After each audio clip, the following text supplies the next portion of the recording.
jornalista pode, por exemplo, passar anos fazendo cursos sobre cobertura de guerra, fazendo oficinas sobre reportagem em áreas de conflito. Se este profissional não tiver uma sólida estrutura emocional e muita sensibilidade, todos esses anos de estudo vão por água abaixo, quando ele entrar numa área de conflito e der de cara com cidades destruídas, pessoas mortas, crianças correndo nas ruas com armas nas mãos. Nenhum curso prepara ninguém para esse tipo de experiência. Além disso, Clayster fala abertamente sobre o medo e considera essencial o seu enfrentamento, o que é importante para todos nós. Clayster não é um medroso, embora goste de sentir medo, e nós temos muita honra em recebê-lo hoje. Clayster Cavalcanti. Esses vídeos, quase todos eu que fiz, mas esses vídeos que mostram as bombas caindo sobre a cidade são vídeos feitos pelo meu contato lá em Homs. É um cara chamado Abu, que é ativista de direitos humanos. Ele mora em Homs. Ele coloca a câmera dele na janela de casa, na sala, e fica filmando a guerra o dia todo. Não sei se vocês viram, tem um momento ali que cai uma bomba, ele vira a câmera para cá, depois de 8 segundos cai outra bomba, ele vira a câmera para cá. Quando a bomba cai, ele dá um grito, você ouve ele gritar Allahu Akbar, que é Deus é grande em árabe, que é como também fosse o nosso meu Deus do céu, também assim de exclamação. Falar um pouco sobre, tentar ser bem breve, falar um pouco sobre minha trajetória, minha carreira, e para entrar na Síria. Eu sou do Recife. Eu, antes de fazer jornalismo, eu fiz engenharia mecânica. Parece loucura, né? Então, talvez seja. Eu sou engenheiro formado, trabalhei 2 anos com engenharia, e aí de repente eu senti que talvez eu não fosse ficar feliz durante muito tempo ali. Resolvi mudar de carreira, não sabia o que eu queria fazer, comecei a pensar em possibilidades, e surgiu o jornalismo como uma opção interessante. Aí eu fiz vestibular de novo, entrei na faculdade, só que quando eu entrei na faculdade de jornalismo, eu já estava trabalhando com engenharia. Eu era desenhista industrial da Votorantim, tinha um bom salário para um rapaz de 23 anos, e quando eu fui falar para meus pais que ia fazer jornalismo, eles a princípio acharam que era mais para eu voltar para o meio acadêmico, que eu sempre gostei da universidade, e não ficaram muito preocupados. Aí eu fiz toda a faculdade, e aí entrei na faculdade, e no segundo semestre na faculdade apareceu um estágio numa assessoria de imprensa. E esse estágio, o salário era exatamente 10% do que eu ganhava na Votorantim. Eu lembro exatamente que o meu salário era de 10 salários mínimos. Na época, o mínimo era R$180. Na Votorantim eu ganhava R$1.800. E o estágio era para ganhar R$90. Mas eu queria começar a trabalhar com jornalismo, queria aprender, e aí eu decidi sair da Votorantim para ir para esse estágio. E meus pais entraram em pânico, obviamente. A minha mãe, eu não esqueço, ela me pegou pelo braço assim, me levou no quarto, sentou comigo na cama, porque eu fiz engenharia, porque eu sempre fui muito bom em matemática, desde garoto. Eu era aquele menino prodígio que resolve tudo rapidamente, que aprende muito rápido. E é óbvio que um garoto brilhante em matemática chama atenção, todo mundo falava muito isso, e eu achava bacana isso, então fui para engenharia naturalmente. E aí nesse dia, a minha mãe me pegou pela mão assim, levou no quarto, sentou comigo e falou assim: meu filho, você é tão bom no que você faz, você desenha tão bem seus projetos, você é tão bom em matemática, tão bom em cálculo, você não tem talento para escrever, não faça isso. O mais fantástico é que a mãe, ela fala isso com amor, né? A mãe, ela pisa em você, mas é com amor, né?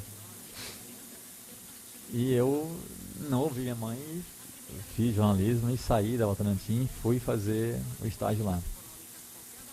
E pouco depois surgiu uma vaga, esse estágio era numa assessoria de imprensa.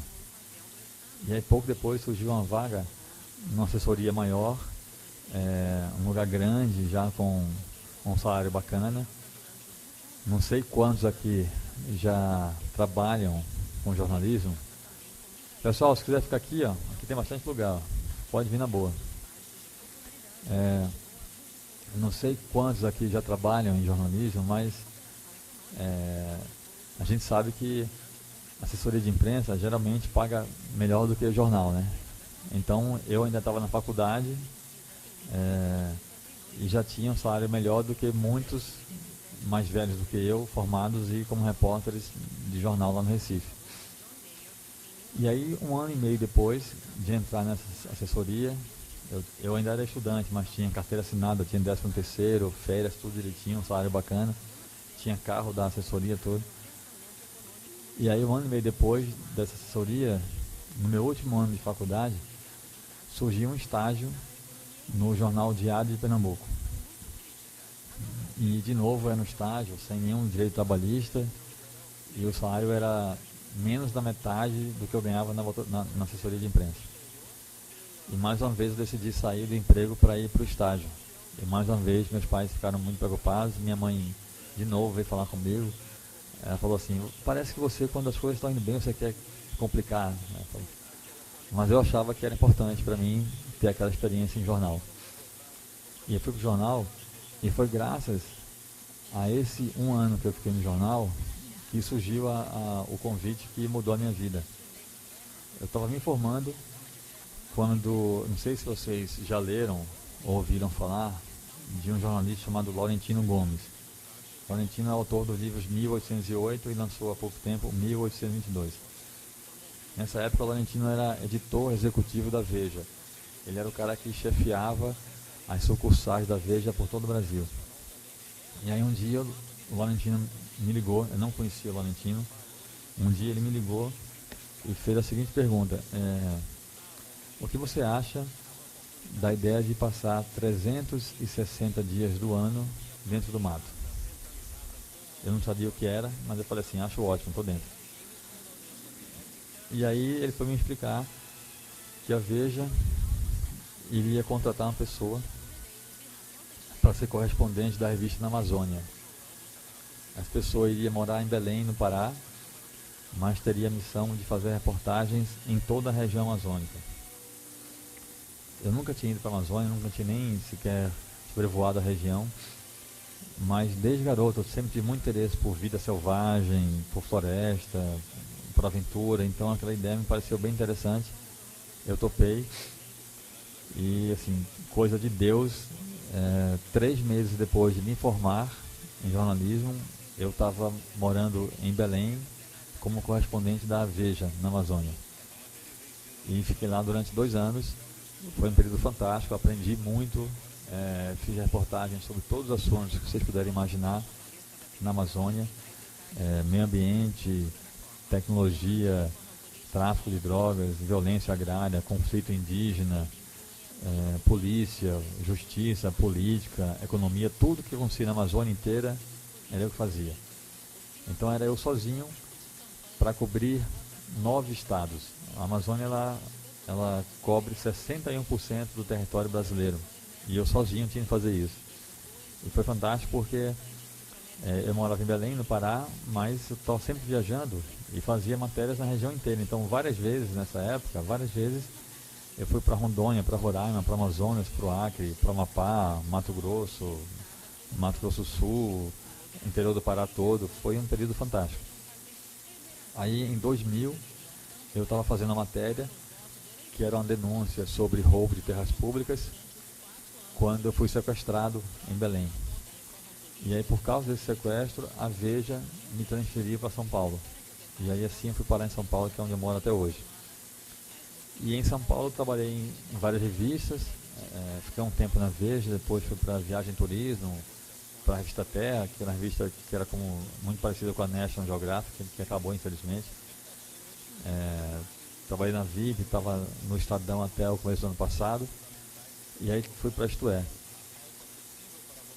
Dessa trajetória toda minha, surgiram 3 livros. O primeiro deles se chama Direto da Selva, que é um livro no qual eu conto as histórias mais interessantes, curiosas, de aventura, de perigo, algumas engraçadas que eu vivi durante os 2 anos em que eu trabalhei na Amazônia pela Veja. Meu segundo livro chama Viúvas da Terra, que é um livro que fala sobre violência agrária no Brasil, assassinatos de agricultores em conflitos por causa de terra no país todo, inclusive aqui no Paraná. Esse livro ganhou o Prêmio Jabuti de Literatura, e o meu terceiro livro chama O Nome da Morte, que é a biografia real de um assassino de aluguel, um cara que matou catalogadas 492 pessoas, com nome, sobrenome, local, a data, o mandante, nome da vítima, tudo direitinho. E no livro, em todos os livros meus eu sempre uso nomes reais, eu nunca coloco nome falso de ninguém. Então no meu livro tem nomes reais de mandantes, nomes reais de vítimas, o nome real do matador. E esse livro também ganhou o Prêmio Jabuti de Literatura. Esse livro vai virar cinema, ano que vem vai ser filmado. Então ano que vem vocês devem assistir esse filme, que deve ser chamado também de O Nome da Morte. Vai ser com o Daniel de Oliveira, o cara que fez o Cazuza no papel do assassino, e com a Camila Pitanga, que vai ser a esposa dele no filme.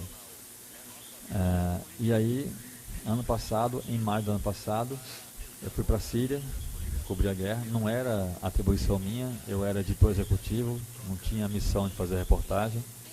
Fui para a Síria porque eu quis ir, foi uma decisão minha, cobrir a guerra. Passei muito tempo articulando, produzindo essa viagem para a Síria. Consegui o visto de imprensa da Síria, que é algo muito raro você conseguir o visto de imprensa num país em guerra, ainda mais num país no Oriente Médio. Eu tinha contatos nos rebeldes, tinha contato com o Abu, o ativista de direitos humanos, tinha contato na embaixada brasileira lá na Síria, em Damasco. Então eu estava muito bem coberto em várias áreas, né?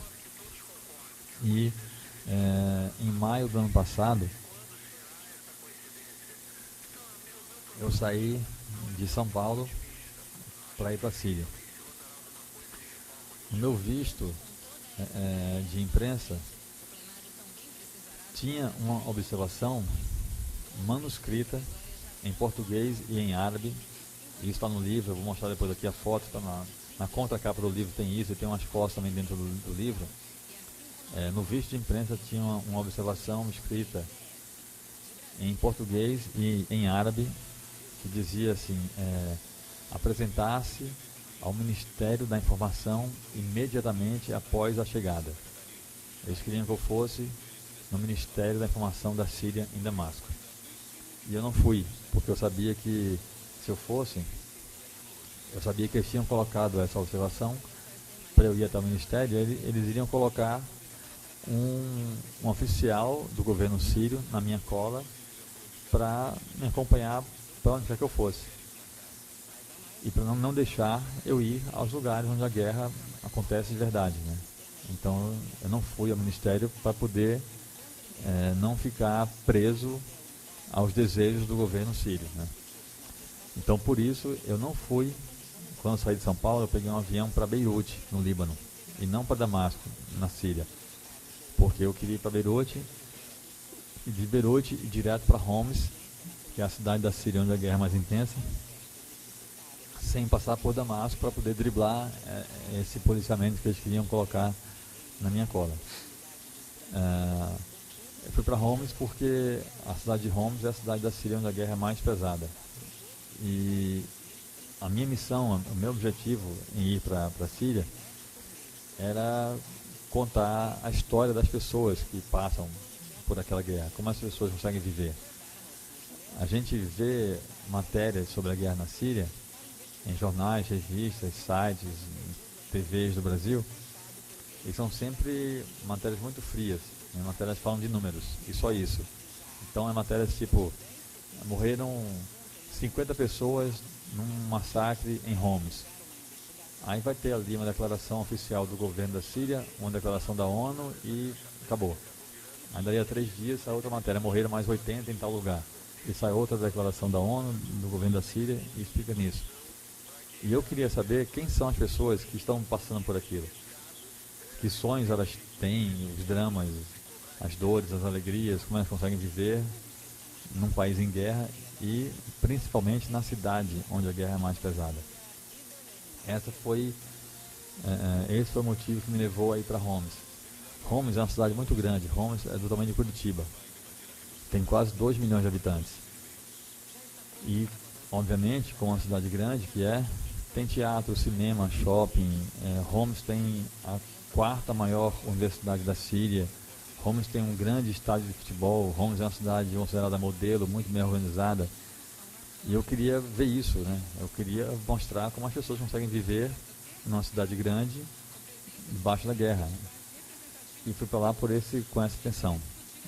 Primeiramente, antes de tudo, contar a história de pessoas. Fui para Beirute para ir para Homs. Beirute, vocês imaginem que no mapa seria algo assim. Beirute estaria aqui, nessa esquina aqui, Homs estaria aqui em cima e aqui estaria Damasco. Né? A fronteira do Líbano com a Síria seria mais ou menos aqui assim. Então eu saí de Beirute, aqui, para ir para cá, para Homs, direto, sem passar por Damasco. Né? E aí não sei quantos aqui já atravessaram fronteira por terra, em regiões onde a coisa é organizada, né? Porque aqui no Brasil a gente atravessa andando, está em outro país e está tudo bem. Onde a coisa funciona de verdade, quando você vai sair de um país, você tem um posto de saída. Antes da fronteira final, você carimba o passaporte, saindo daquele país, e aí uns 200 metros à frente, um pouco mais talvez, tem outro posto para você carimbar o passaporte entrando no outro país. E foi isso que eu fiz nesse dia que eu tentei ir para Homs, né, primeiro saindo de Beirute. Eu cheguei no posto de fronteira no Líbano, carimbei o passaporte saindo do Líbano, e eu fui de ônibus normal de passageiros, e saí do Líbano. Aí carimbei para sair do Líbano o passaporte, um pouco mais à frente tinha outro posto para entrar na Síria, e aí nesse outro posto, quando eu fui no posto carimbar o passaporte para entrar na Síria, eu e muitos passageiros, todo mundo foi liberado, mas eu fui parado. Eles viram o passaporte, né, com o visto de imprensa, aí me tiraram do ônibus, também a minha mochila, e eu fiquei parado lá nesse posto. Não fui preso, mas estava lá detido, não podia seguir viagem, e o ônibus foi embora. E eu fiquei lá um tempo tentando conversar com um oficial que falava um pouquinho de inglês. Outro oficial desse posto pegou meu passaporte e saiu da sala que a gente estava. Depois esse outro cara voltou, me chamou, me levou com ele. A gente subiu uma escada e aí chegamos numa porta e ele bateu assim no ombro, apontou para dentro da porta e falou assim: o chefe está aqui dentro. Aí eu entrei nessa sala e tinha um cara de bermuda e camiseta, sentado numa cama de solteiro, atrás de uma escrivaninha, com o celular na mão e falando ao telefone, falando em árabe. E ele falou algo em árabe mais, e eu lá então olhando para ele, aí ele falou algo em árabe e aí falou assim para mim: for you, o telefone. Eu achei bem estranho ter uma ligação para mim naquele lugar, ali na fronteira entre o Líbano e a Síria. Eu falei: for me? Ele falou: for you. Aí me deu o telefone, eu atendi.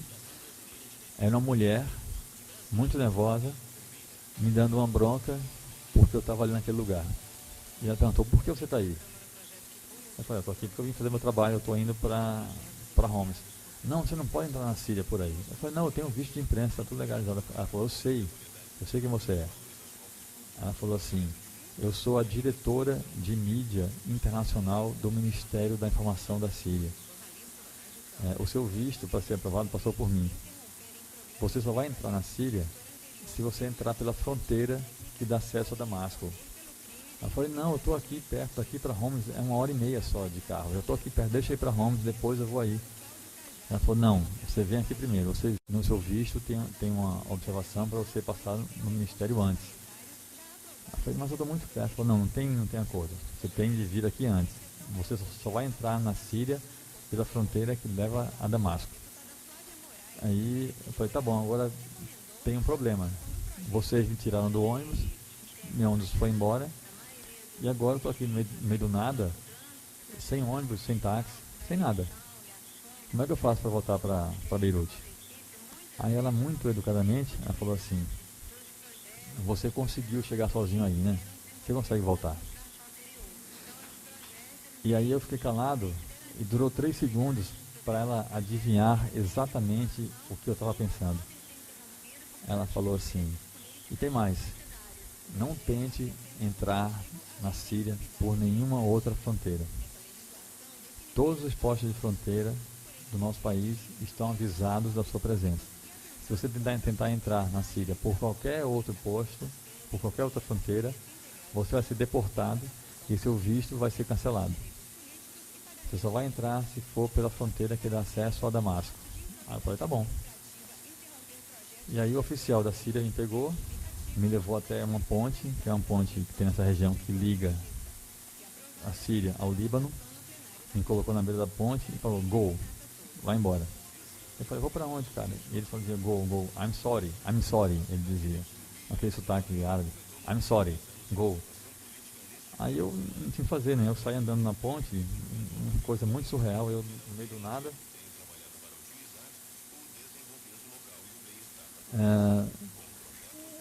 Eu comecei eu sem saber fazer, eu tinha que voltar para o Líbano, né? Era só uma caminhada de 200 metros, um pouco mais talvez, mas a situação era muito surreal, né? Eu estava entre o Líbano e a Síria, sozinho, com a mochila nas costas, e daí eu saí andando na ponte, peguei a minha máquina fotográfica, coloquei no modo vídeo e filmei essa minha travessia na ponte, né? E eu falando na câmera, né? Eu falei, eu acabo de ser deportado da Síria, estou voltando para o Líbano, não sei o quê. Eu tenho aqui esse vídeo, vou mostrar a vocês depois. E aí, enquanto eu filmava, vocês vão perceber que eu estou falando isso, e de repente vem um grito de um homem. Já era o oficial libanês do outro lado da ponte, gritando, porque nessa região você não pode filmar, não pode fazer foto, nada. E aí quando o cara deu o grito, eu já desliguei a câmera. E essa imagem, vocês vão ver que atrás de mim aparece o posto de fronteira da Síria, a bandeira da Síria, um mastro com a bandeira da Síria. Enfim, consegui pegar um ônibus depois, voltei para... Aqui tem lugar, ó. Aí eu consegui pegar um ônibus lá, voltei para Beirute, passei uma noite lá em Beirute, e no dia seguinte peguei uma van para Damasco, uma van normal de passageiros. E aí quando chegou na fronteira lá, né, na outra fronteira para ir para Damasco, eu estava muito ansioso de registrar tudo que acontecia, tudo que eu via, né, porque eu não sabia se eu ia ser morto, se ia ser preso, então ter tudo registrado. Então sempre que eu via qualquer coisa assim, curioso, fazia foto, fazia um vídeo. E aí nessa fronteira do Líbano com a Síria, eu fiz um outro vídeo, né? Eu fui no posto de fronteira do Líbano, carimbei o passaporte de novo para sair do país, peguei a câmera e fiz um vídeo, eu sentado no chão, lá de fora do posto libanês, na fronteira, e fiz um vídeo mostrando o posto de entrada na Síria. E foi engraçado porque esse vídeo eu estava fazendo e o oficial do Líbano já ficou em pé atrás de mim aqui, gritando comigo para não filmar. Só que uma coisa que eu faço nessas situações, geralmente dá certo, eu dou uma de bobo, eu finjo que não é comigo, né? Eu me filmando, eu falando para a câmera, né, que estava naquele lugar na fronteira, e o cara dizia assim, Mister, e eu filmando, né, eu sabia que era comigo, claro, né, eu filmando e falando assim, estou aqui na fronteira, e o cara, Mister, e eu, não estou aqui na fronteira, não sei o que, aí o cara, Mister, nervoso, né, aí eu olhei para cima assim, aí ele falou, no foto, aí eu falei, no, ok, aí desliguei a câmera, também tem aqui esse vídeo. E aí na hora de entrar na Síria, rolou a mesma coisa, né? Chegamos no posto, todos os passageiros da van foram carimbar o passaporte para poder entrar na Síria. Aí quando chegou a minha vez, rolou outro estresse. Pararam, O oficial pegou o passaporte, entrou lá em outra salinha. Aí eu falei, cara, não é possível, de novo que eu vou ser barrado nesse negócio. E aí o cara saiu de lá com o passaporte, carimbou e me deu. Ninguém nunca me disse isso, mas eu tenho certeza que ele foi lá dentro telefonar para tal mulher do ministério, né? Dizer, ó, ele está aqui, pode deixar entrar? E ela liberou, porque eu estava na fronteira que ela mandou eu ir, né? Que ia para Damasco.